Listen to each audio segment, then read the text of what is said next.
오늘 우리가 이제 잠언 22장을 함께 읽으셨는데요. 잠언 22장은 좀 특별한 위치에 있는 그런 장입니다. 잠언들 가운데서 좀 특별한 위치에 있는데 우리 잠언 전체 구조를 보시면은 이제 1장에서 9장의 서론적인 지혜에 대한 연설, 그리고 이번에 이제 10장에서 29장을 격언 모음이다, 그렇게 구분을 해 놓았는데, 오늘 22장은 이 격언 모음 안에 들어가는 장이죠. 근데 이 22장은 이제 이 격언 모음 안에서 10장부터 22장 16절까지는 솔로몬의 제1모음집이라고 해가지고 하나의 책이 있고, 그리고 이제 22장 17절부터는 24장까지 부분을 지혜자들의 30가지 격언집 이렇게 해가지고 또 구분을 하고 있습니다. 그래서 이 22장은 솔로몬의 제1모음집과 솔로몬의 제1모음집이 이제 마무리되고 지혜자들의 30가지 격언집이 시작되는 그런 부분이 이 22장 안에, 그러니까 22장이 두 책을 이어주는, 연결해주는 그런 부분이다, 그렇게 할 수 있겠습니다. 그래서 이제 1절에서 16절은 솔로몬의 제1모음집의 결론 부분, 그리고 17절부터 29절은 지혜자의 말씀, 그 새로운 그 잠언집의 서문과 서론 같은 부분이죠. 그런 부분과 그다음에 30가지 격언 중에서 5가지 교훈의 부분이 나오고 있습니다. 그렇게 두 부분으로 나눌 수 있고, 그리고 이 두 부분은 이제 각각 핸드북을 보시면 첫 번째 1절부터 16절 부분은 3가지 부분으로 또 나눌 수 있고, 또 17절부터 29절은 또 두 부분으로 나눌 수 있는 것을 이제 보실 수 있겠습니다. 네, 잠언 22장은 앞에 나온 다른 격언 모음에 해당하는 장들과 마찬가지로 서로 다른 내용의 짧은 문장들이 이어지고 있습니다. 그렇게 이어지고 있지만 사실은 이제 매우 정교하게 짜여져 있는 지혜의 훈련서라고 이렇게 볼 수가 있는데, 그러니까 여러 가지 각자 개별의 문장들로 교훈을 제시하고 있고, 각자 다른 이야기를 하는 것 같지만 그 이야기들이 모여서 하나로 이렇게 이야기하고 있는데, 그래서 이 장은 돈과 명예와 자녀 교육도 얘기하고, 인간관계도 얘기하고, 분노에 대해서도, 약자를 보호하는 부분에 대해서 얘기하고, 성실하게 일하는 것도 얘기하고, 그런 삶 전체를 다루는데, 중요한 것은 이 모든 잠언들이 주제를 따로따로 흩어놓지 않고 여호와를 경외하는 것이라고 하는 이 하나의 중심축으로 묶여 있다라는 것입니다. 그래서 하나님을 경외하는 삶이 구체적으로 어떤 모습인가, 재물에 있어서는 하나님을 경외하는 삶은 어떤 모습을 보이는가, 자녀를 교육하는 것에 있어서는 하나님을 경외하는 삶은 어떤 모습을 보이는가, 인간관계에 있어서, 분노하는 일에 있어서, 여러 가지 제시하고 있는 부분들에 있어서 하나님을 경외하는 삶은 구체적으로 어떤 모습을 보이는가, 그런 것들을 얘기하고 있죠. 그래서 각 격언들을 삶의 질서와 관계의 윤리로 연결해서 그렇게 제시를 하고 있습니다. 네, 그래서 이제 본문을 살펴보면 솔로몬의 제1모음집의 결론 부분이 첫 번째 큰 부분이죠. 그 첫 번째 부분은 그 안에 있는 이제 3가지 부분으로 나눌 수 있는 것 중에서 첫 번째 부분은 명예와 겸손과 경외와 그리고 삶의 길에 대해서 이제 1절 5절을 통해서 얘기하고 있는데, 우리 1절 말씀을 같이 한번 읽어보겠습니다. 1절입니다. 시작. 많은 재물보다 명예를 택할 것이요 은이나 금보다 은총을 더욱 택할 것이니라. 아멘. 네, 많은 재물보다 명예를 택할 것이요. 여기 나오는 이 명예라는 말은 히브리어로 쉔이라고 해가지고 좋은 이름이라는 뜻을 그 단어가 가지고 있습니다. 그러니까 평판이나 인격으로 볼 때 공동체 속에서 형성된 그 신뢰가 있는 것, 공동체 안에서 함께 있는 사람들 사이에서 신뢰를 가지고 있는 이름, 그런 이름이 명예라는 것입니다. 명예로운 이름이라는 것이죠. 그런데 많이 가진 것보다 신뢰할 수 있는 사람으로 알려지는 것이 더 가치 있다. 그렇게 오늘 잠언 말씀이 말씀하고 있습니다. 많이 가진 것보다 신뢰할 수 있는 사람으로 알려지는 것이 더 가치 있다. 여러분 그렇게 생각하십니까? 네, 아멘 하셔야 되는데 네. 많은 재물을 택할 것이냐, 신뢰를 택할 것이냐, 여러분 무엇을 택하시겠습니까? 네, 굉장히 마음이 갈등되시죠. 네, 이게 우리 이 땅을 살아가고 있는 우리 사람들의 마음의 현실인 것 같습니다. 아무래도 눈에 보이지 않는 신뢰보다는 눈에 보이는 소유, 재물, 경제적인 안정감, 그런 것들이 우리는 사실 더 마음이 움직이는 것이죠. 그런데 오늘 잠언 말씀은 분명하게 말씀하고 있습니다. 많이 가진 것보다 신뢰할 수 있는 사람으로 알려지는 것이 더 가치 있다. 그래서 이 말은 여러분 물질을 무조건 부정하라는 뜻이 아닙니다. 물질을 가지는 것, 부유함을 가지기 위해서 노력하는 것, 그게 다 나쁘다는 이야기를 하는 것이 아니고, 잠언은 이 재물 자체를 악으로 보지 않습니다. 열심히 노력해서 최선을 다해서 나의 어떤 경제적인 여유를 위해서, 안정감을 위해서 열심히 노력해서 더 가질 수 있는 것, 그것은 좋은 것으로 얘기하죠. 선한 것으로 얘기합니다. 그런데 재물이 나쁘진 않지만, 그러나 이 재물이 사람의 전부가 되면 여기서부터 이제 위험한 일이 생기는 것이죠. 재물이 사람의 전부가 되면 삶의 중심이 뒤틀린다. 삶의 중심이 틀어지고 삶의 질서가 무너지고 그 재물 때문에 삶의 모든 기준들이 다 무너져 버리는 것입니다. 그렇게 되는 것을 경고하고 있는 것이죠. 많이 가지려고 애쓰는 것보다 신뢰할 수 있는 사람이 되는 것이 우리의 삶이 더 복된 삶이 되는 것. 이제 재물을 얘기하고 있으니까 재물 때문에 삶이 무너지고 재물 때문에 삶이 완전히 바닥을 치게 되는, 그런 망가지게 되는, 돈은 많이 가지게 될지 모르지만 옆에 있는 사람들과 관계에 있어서나 가족의 그런 부분에 있어서나 여러 가지 부분에서 모든 것이 망가지고 병드는 그런 일들이 생길 수 있으니, 그러니 많이 가지려고 애쓰는 것보다 신뢰할 수 있는 사람이 되는 것이 훨씬 더 가치 있다. 그런 이야기를 하고 있는 것입니다. 여러분 만약에 방금 많이 가지는 것과 신뢰할 수 있는 둘 중에 여쭤봤을 때 고민된다고 하셨었죠. 그러면 둘 중에 하나를 버려야 한다. 그러면 어떻게 하시겠습니까? 많이 가지는 것을 위해서 신뢰할 수 있는 사람이 되는 것을 버린다. 가족에게도 신뢰받지 못하고 친구에게도 신뢰받지 못하고 내가 알고 있는 주변 모든 사람들에게 신뢰받지 못하는 사람이 될지언정 나는 재물을 많이 가지겠다 하시겠습니까? 아니면 재물을 좀 부족하게 얻게 된다 하더라도 나는 가족에게 신뢰를 얻고 친구에게 신뢰를 얻고 지인에게 신뢰를 얻고 싶다 하시겠습니까? 이렇게 하면 어디를 택하시겠습니까? 조금 선택하기 편하시죠? 네. 잠언 말씀은 그것을 우리에게 말씀하고 있는 것입니다.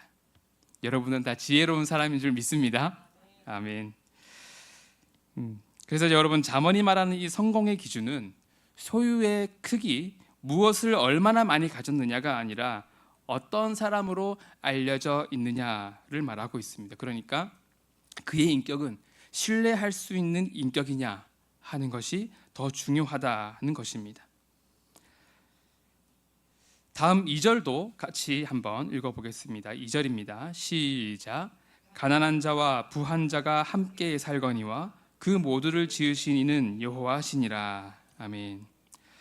부자와 가난한 자는 다르지만 그러나 둘 다 같은 창조주께서 만드셨다라는 것을 말씀하고 있습니다.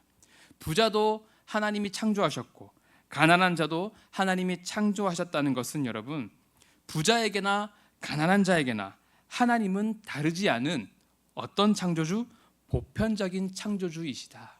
부자도 가난한 자도 보편적인 창조주를 가지고 있다. 가지고 있다는 표현이 조금 이상하실지 모르겠지만 부자에게나 가난한 자에게나 창조주 하나님은 동일하신 하나님이다. 바꾸어 말하면 부자나 가난한 자나 한 하나님께서 창조한 존재들이다. 이렇게 얘기할 수 있는 것입니다.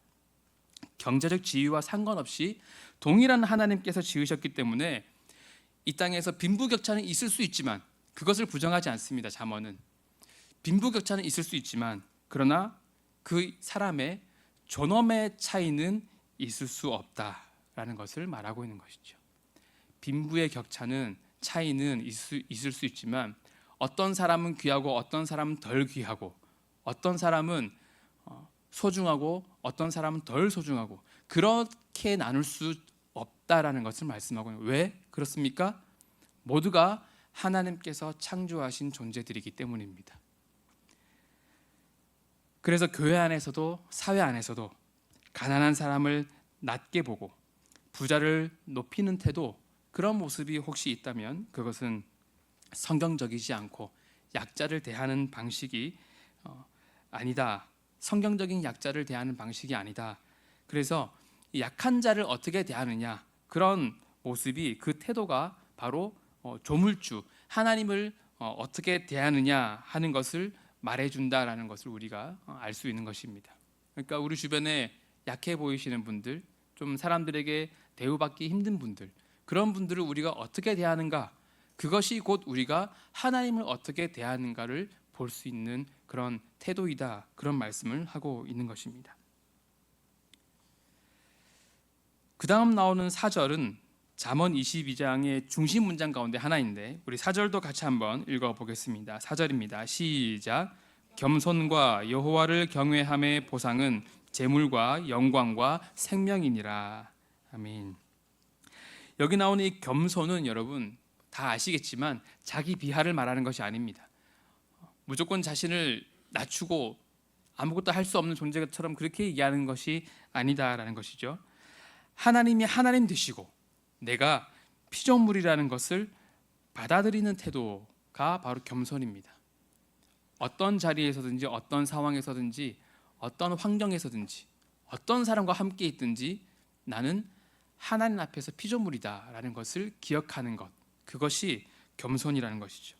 하나님을 최종 권위로 인정하는 태도입니다. 많은 공부를 했다고 하더라도, 내가 많은 것을 알고 있다 하더라도, 내가 많은 것을 가지고 있는 사람이라 하더라도, 내가 많은 것을 할 수 있는 힘을 가진 사람이라 하더라도, 그러나 나의 삶에서, 나의 마음에서, 나의 인생에서 최종 권위를 가지고 있는 분은, 나의 인생을 향하여서, 나의 영혼을 향하여서 최종적인 권위를 가지고 있는 분은 바로 하나님이시다. 그것을 기억하는 것이 겸손의 모습이다라는 것입니다. 그래서 참된 겸손이라는 것은 자신을 작게 만드는 감정이 아니라 하나님을 크게 보는 시선을 말하는 것입니다. 하나님을 크게 보는 것, 그 어떤 것보다 하나님을 크게 보는 것, 그것이 바로 겸손이다라는 것입니다. 하나님을 참으로 경외하는 사람은 그래서 자기 위치를 알고 있습니다. 내가 어느 정도의 위치인가. 그래서 자기 위치를 알고 있기 때문에 교만할 수가 없습니다. 좀 마음이 높아지려 하다가도 내가 하나님 앞에서 어떤 위치인가를 알게 되면, 기억하고 있으면, 그렇지, 나의 삶을 향하여서 최종적인 권위를 갖고 계신 분은 하나님이시지, 내가 이렇게 높아질 수가 없지, 나도 내 앞에 있는 사람만큼이나 나는 피조물에 불과한 존재가 아니던가, 그런 것을 기억해낼 수 있다는 것입니다. 그래서 교만할 수가 없다라는 것입니다. 그리고 그 보상은 재물과 영광과 생명이다라고 오늘 본문은 말씀하고 있습니다. 그리고 5절을 가면 5절은 죄에 대해서 말을 하고 있는데, 죄는 단지 도덕적으로 이렇게 나쁜 것을 말하는 것이 아니고 이 죄는 길 자체가 험해지는 것을 표현을 하고 있습니다. 그래서 한 번의 실수로 끝나지 않고 그 죄의 길 자체가 사람을 찌르고 걸리고 넘어지게 만든다라는 표현을 하고 있죠. 죄는 처음에는 자유하게 보입니다. 무언가 마음의 인간적인 소원들, 인간적으로 하고 싶은 마음들을 늘 억누르고 있고 절제하고 있다가 그것을 해방시켜 버리면 우리는 수많은 죄를 자유롭게 지을 수가 있게 되죠. 그때는 우리의 죄성으로 인해서 그것을 굉장히 자유롭게 느낍니다. 해방감을 느끼게 되죠. 그런데 그것이 처음엔 자유처럼 보이지만 결국 그렇게 죄를 향하여서 자유롭게 행했던 그 모든 것들이 결국 사람을, 특히 자신을 찌르고 잡아매게 됩니다. 그래서 잠언은 죄를 다루는 기술보다 죄에서 멀어지는 용기를 지혜라고 합니다. 죄를 어떻게 잘 다루고, 죄를 어떻게 잘 간파해내고, 죄를 어떻게 잘 다룰 것인가, 이런 것이 지혜가 아니고, 죄인 것을 알게 되었을 때 어떻게 하면 죄로부터 빠르게 멀어질 것이냐 하는 것이 지혜라는 겁니다. 그래서 우리 5절에 보면 영혼을 지키는 자는 이를 멀리 하느니라, 그렇게 말씀하고 있는 것입니다. 그래서 지혜는 죄의 결과를 기다리는 것이 아니라 그 길에서 멀어지는 것이다, 그렇게 우리를 가르치고 있습니다. 다음에 나오는 6절에서 9절은 이제 자녀 교육과 사회 질서와 자비의 복에 대해서 나오고 있는데, 6절은 이제 많은 부모님들이 좋아하시기도 하지만 동시에 오해하기도 하는 그런 구절입니다. 우리 6절 말씀을 같이 한번 읽어보겠습니다. 시작. 마땅히 행할 길을 아이에게 가르치라. 그리하면 늙어도 그것을 떠나지 아니하리라. 여기 나오는 아이는 갓 태어난 아기부터 청년까지를 모두 포함하는 것입니다. 네. 그래서 아이를 가르치라라고 하는 것은 자녀를 성인이 될 때까지 지혜와 언약의 길로 훈련하고 자녀를 하나님께 헌신하도록 인도하라는 말입니다. 자녀가 온전히 성인이 될 때까지 그 자녀를 가르치고, 특별히 하나님의 말씀을 통해서 지혜와 언약의 길로 행할 수 있도록 훈련시키고, 자녀를 하나님께 헌신하는 삶을 살 수 있도록 그렇게 인도하라는 말을 하고 있는 것입니다. 부모가 자녀를 올바른 방향으로 훈련할 책임이 있다는 말씀을 강조하고 있는 것입니다. 그런데 마지막에 나오는 떠나지 아니하리라, 이 말씀이 이제 부모님들이 오해하는 말씀 중에 하나인데, 마땅히 행할 길을 아이에게 가르치라. 그리하면 늙어도 그것을 떠나지 아니하리라. 이 말씀만 읽으면 우리가 열심히 가르치고 열심히 훈련시키면 절대로 하나님으로부터 우리 자녀가 떠나지 않겠구나, 그런 어떤 확신을 가지게 되지 않겠습니까? 네, 절대적인 믿음을 가지게 되겠죠. 하나님께서 지켜주신다. 네, 틀린 말씀은 아닌데, 그런데 이 말씀은 절대적인 보증을 얘기해 주는 말씀이 아닙니다. 그러니까 좋은 양육은 좋은 결과의 가능성을 높이지만 인생은 자동 기계가 아니다라는 것을 우리가 알아야 한다는 것이죠. 아무리 부모님이 열심히 잘 가르치고 잘 훈련시키고 잘 이야기하고 인도해도, 여러분, 젊은 자녀들이 자유롭게 스스로 죄를 선택하고 배교할 수 있는 가능성도 있다는 뜻입니다. 아무리 잘 가르쳐도, 아무리 열심히 애를 써서 훈련시켜도 자녀가 엇나갈 수도 있다는 것입니다. 네. 여러분 이미 그런 경우들을 많이 경험해 보셨고 많이 보셨지 않습니까? 네. 우리 부모님들이 자녀를 나쁘게 안 좋게 되기를 바라면서 그렇게 가르치시는 분 누가 있으시겠습니까? 힘써 기도하고 힘써 가르치시는데, 그런데 자녀들이 뭔가 우리의 마음과 다르게 다른 길로 갈 때가 있는 것이죠. 그런데 이 말씀은, 그래서 부모는 최선을 다해 자녀를 가르쳐야 되는 책임이 있는데 가르친 대로 좋은 결과가 딱 나타나지 않는다고 해서 죄책감에 눌리지 마라. 반대로 우리 자녀가 정말 잘 자라주었을 때, 그래, 그렇지, 내가 그렇게 애써서, 내가 그렇게 힘써 가르쳤더니 그래, 우리 자녀가 이렇게 잘 컸구나, 다 나의 공이지, 그렇게 교만해서도 안 된다라는 말씀을 하고 있는 겁니다.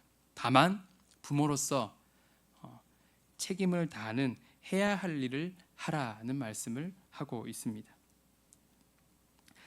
이제 그다음 이제 8절과 9절인데요. 8절과 9절도 우리 같이 한번 읽어 보겠습니다. 시작. 악을 뿌리는 자는 재앙을 거두리니 그 분노의 기세가 쇠하리라. 선한 눈을 가진 자는 복을 받으리니 이는 양식을 가난한 자에게 주민이라. 아멘. 악을 뿌리는 자는 재앙을 거두며 그의 분노의 기세는 학자들은 이제 주석을 보니까 폭군의 권위, 이렇게도 표현을 해놓았습니다. 네, 폭군의 권위, 난폭한 폭력을 행하는 사람의 권위, 그런 사람들이 힘을 행사하죠. 영향력을 행사합니다. 권위가 생기는 겁니다. 힘을 가지고 얻어낸 권위이죠. 그런데 그 권위가 쇠하리라, 이렇게 이야기합니다. 결국 분노의 기세는 쇠하게 되고 선한 눈을 가진 자는 복을 받습니다.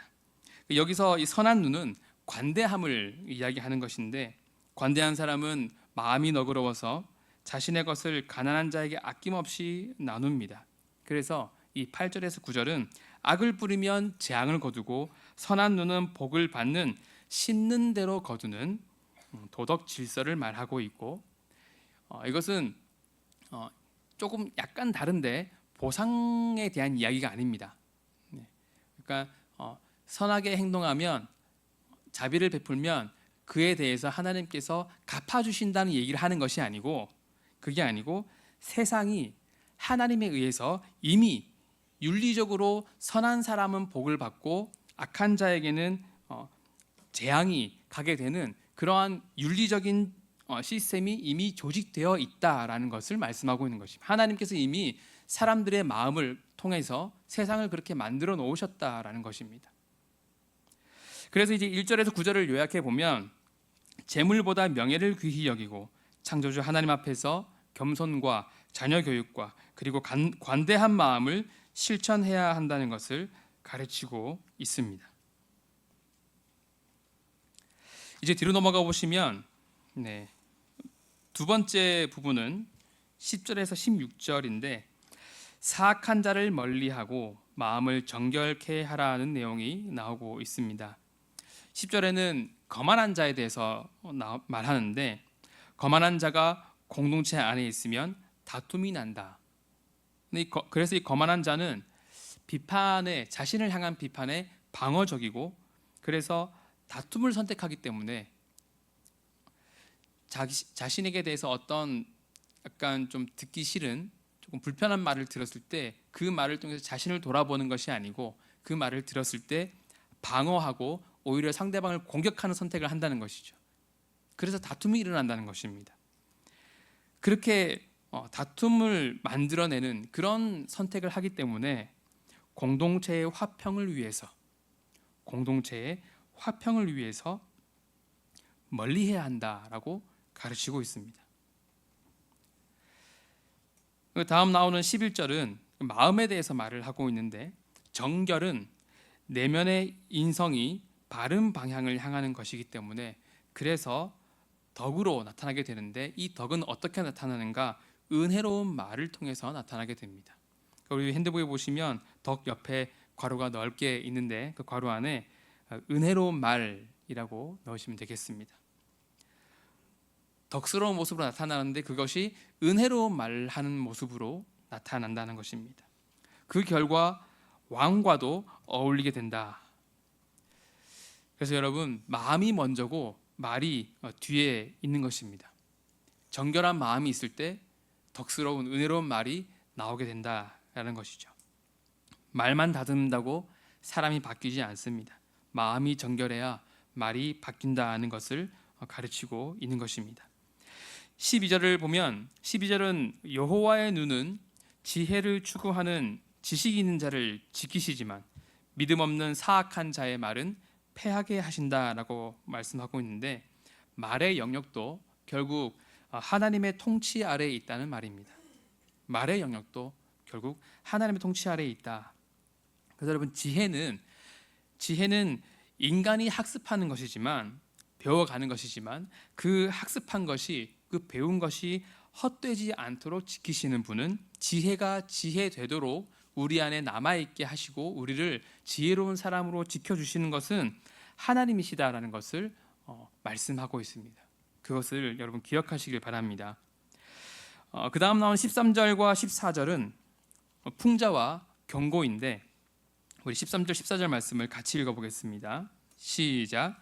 게으른 자는 말하기를 사자가 밖에 있은즉 내가 나가면 거리에서 찢기겠다 하느니라. 음녀의 입은 깊은 함정이라. 여호와의 노를 당한 자는 거기 빠지리라. 네, 게으른 자는 사자가 밖에 있다, 그렇게 말합니다. 이게 뭐냐 하면 터무니없는 핑계로 공적인 책임, 밖에 나가서 해야 할 일들에 대한 책임을 회피한다라는 것입니다. 그래서 13절은 사실 게으름의 실제 이유는 두려움이 아니라, 밖에 있는 사자를 두려워하는 마음이 아니라 사자가 없다는 것을 본인도 알고 있다는 것이죠. 그런데 말도 안 되는 핑계를 대면서 그 책임을 회피하고, 그러니까 이것은, 이 게으름의 실제 이유는 두려움이 아니라 변명이라는 것을 지적하고 있는 겁니다. 그리고 14절에 나오는 음녀의 입은 깊은 함정이다라고 하는데, 잠언은 표면적인 달콤함, 그러니까 달콤한 말들을 말하는 것인데, 겉으로 말하는 달콤한 말들 속에 깊은 함정이 있을 수 있다라는 것을 직설적으로 경고하고 있는 것입니다. 그래서 여러분, 게으름과 성적인 유혹 둘 다 자기 기만과 유혹의 위험을 보여주고 있습니다. 게으름은 무능보다 변명에 가깝고, 성적인 유혹은 표면의 그 달콤한 뒤에 파멸을 숨기고 있음을 가르치고 있습니다. 우리 그 다음 나오는 15절과 16절도 같이 읽어보겠습니다. 15절 16절입니다. 시작. 아이의 마음에는 미련한 것이 얽혔으나 징계하는 채찍이 이를 멀리 쫓아내리라. 이익을 얻으려고 가난한 자를 학대하는 자와 부자에게 주는 자는 가난하여 질 뿐이니라. 이 15절은 인간 내면의 문제를 다루는데, 15절에 나오는 이 미련한 것이 아이의 마음에 얽혀 있다라고 하고 있는데, 이 미련한 것은 뭐냐 하면, 아이가 태어날 때부터 가지고 있는, 아이가 가지고 태어나는 어리석은 모습을 이야기하는 것입니다. 아는 것이 별로 없고, 그래서 알지 못해서 보이게 되는 그런 어리석은 모습들을 말하는 것이죠. 그런데 이 아이가 가지고 태어나는 어리석음은 사랑의 징계를 통해서 멀리 쫓아내야 한다라는 것을 가르치고 있습니다. 그것을 그냥 두면 안 된다는 것입니다. 너무 아이가 사랑스러워서, 그래, 네가 시간이 지나면, 나이가 들면, 자라면, 어른 되면 알게 되고, 차차 자연스럽게 알게 되고, 그러면 네가 그러지 않겠지, 잘하게 되겠지, 때가 되면 알아서 돌아오겠지, 그렇게 하면 안 된다는 것입니다. 어리석은 것이 보일 때에 사랑의 징계를 통해서 그 어리석음을 멀리 쫓아내야 한다는 것입니다. 사람은 그대로 두면, 방치하면 지혜로운 방향으로 성숙하지 않습니다. 훈련과 훈계가 필요하다라는 말씀을 하고 있습니다. 그리고 16절은 약자를 착취하고 편법을 행하는 것을 경고하고 있는데, 가난한 자를 학대하여서 이익을 얻으려는 자도, 부자에게 뇌물을 주어서 더 얻으려는 자도 결국 실패한다라는 것입니다. 그것을 가르치고 있습니다. 그래서 이제 지금까지 보았던 10절에서 16절 이 부분은 공동체 내에 거만한 자들을 경계하고 정결한 마음과 성실함을 유지하면서 부당한 이익을 탐하지 말아야 한다라는 이야기를 하고 있습니다. 이제 큰 두 번째 부분인 17절부터 29절을 보겠습니다. 그 중에서도 17절에서 21절은 새로운 잠언집의 서문에 해당하는 부분인데, 핵심 구절은 19절입니다. 우리 19절 말씀을 함께 읽어보겠습니다. 19절입니다. 시작. 내가 네게 여호와를 의뢰하게 하려 하여 이것을 오늘 특별히 내게 알게 하였노니. 지혜를 교육하는 이 목적은 성적을 향상시키는 것도 아니고 사회적인 성공도 아니고 정보를 축적하는 것도 아니고 하나님을 의뢰하는 사람을 만드는 것이 목적이다라는 것을 말씀하고 있습니다. 우리 이어지는 20절도 같이 한번 읽어보겠습니다. 20절입니다. 시작. 내가 모략과 지식의 아름다운 것을 너를 위해 기록하여. 네. 이 구절, 이 20절의 독특한 것은 여기는 이 아름다운 것이라는 이 구절을 원어의 표현상으로 볼 때 30개의 잠언이라고도 읽을 수 있다는 것입니다. 네, 전혀 연결이 잘 안 되시죠. 그런데 이 아름다운 것이라는 표현을 원어에서 이제 조금 이 의미가 약간 애매하다 해서 그런 유추해보고 추론해보고 이렇게 찾아보았을 때 뒤에 나오는 말씀들과 연결해 보았을 때 이 말씀은 30개의 잠언이라고도 읽을 수 있겠구나, 그렇게 확인을 했다는 것입니다. 그래서 많은 학자들이, 신학자들이 이러한 30개의 잠언이라고 읽는 부분들을 인정하고 채택을 하고 있습니다. 그래서 이 모략과 지식의 30가지 교훈을 너를 위해서 기록하여, 이렇게도 읽을 수 있다라는 것인데 이 말은 이제 완전한 가르침을 상징하는 표현이고, 앞에 읽었던 19절과 마찬가지로 지혜를 교육하는 목적은 정보 축적이 아니라 하나님 신뢰를 만드는 것, 그 사람의 마음속에, 그 영혼 안에 하나님 신뢰하는 것을 만드는 것이 지혜를 교육하는 목적이다. 그 사람 안에 하나님을 의뢰하게 하는 것, 하나님을 신뢰하게 하는 것, 그것이 바로 지혜를 교육하는 목적이다라는 것을 강조하고 있습니다. 이제 마지막 22절부터 29절은 30가지 격언 가운데 5가지 교훈이 나오는 그런 부분입니다. 22절부터 23절 이 두 구절은 약자를 보호하는 내용에 대해서 나오고 있는데, 그래서 이렇게 말하죠. 가난한 자를 약탈하지 말고 성문에서 압제하지 말라, 그렇게 가르치고 있습니다. 왜냐하면 그들이 하나님이 그들의 신원자, 그러니까 변호자가 되어주시기 때문이다. 하나님께서 그들을 변호해 주시기 때문이다. 그러니 가난한 자를 약탈하지 말고 성문에서 그들을 압제하지 말라라고 가르치고 있습니다. 약자를 건드리는 일은, 약자를 함부로 대하는 일은 단순한 사회적인 실수나 부도덕함이 아니라 영적인 면에서 하나님 편에 서지 않는, 하나님께 맞서는 일이 될 수 있다라는 것입니다. 이것을 기억해야 한다라고 가르치고 있습니다. 이어 나오는 24절과 25절은 분노를 경계합니다. 노를 품는 자와 사귀지 말라, 그렇게 가르치죠. 왜냐하면 성품은 전염되기 때문입니다. 성품은 그냥 그 사람의 성품으로 남아있지 않고 그 사람과 함께 오래 있는 사람들에게 그 성품이 전염된다라는 것입니다. 그래서 함께 있으면 결국 그의 행위를 배우게 됩니다.